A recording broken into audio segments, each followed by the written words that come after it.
Murakoze, nitwa Nyabyenda Jean Baptiste, nkaba ngiye kubereka uburyo umuntu akora login kugeza agiye muri steps zose muri iyi system ya Smart Mifotra turimo. Icya mbere urakora login ushyiremo username na password unyuze hano ahangaha, ushyiremo username na password byawe wahawe muri email. Numara gukora login biraza bihite bikujyana kuri iyi screen interface yindi.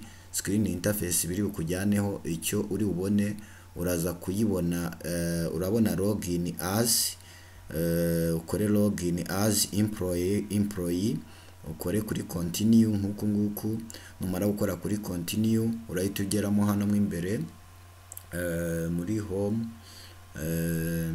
bityo numara kugeramo imbere ushobora gusa nusubira inyuma ukaza kuri iyi ntuza, iyi screen interface yindi, ukaroginga noneho unyuze kuri go to RBM ahangaha.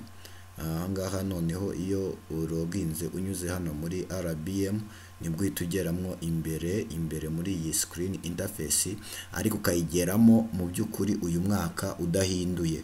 Uyu mwaka rero kuwuhindura nuko unyura hano n'ubundi kuri utu tuntu hano gutya, ahangaha kuri aka ka icon ni kuri bunyureho ugakirikaho, wakirikaho bakaguha akangaka ka filters ugahita uza ugakirikamo kiriseri hano gutya, wakirikamo kiriseri ugahita ubasha guhindura. Murabona ko kiriseri irimo irinyeganyeza, ugashyiramo umwaka wundi ukarimuvingamo 2022 2023 ugashyiramo uyu mwaka turimo.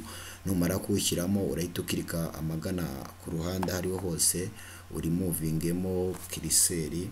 Noneho numara gukirimuvingamo kiriseri ukore kuri load intuza load activities. Ahangaha kuri load expected results urahita uza hano kuri dashboard urahita ubona ko hari ibyahindutsemo. Ujye kuri expected result urabona ko bahise baguha imihigo yose twari turimo muri rusange, ku buryo uhita byose ubibona ku murongo.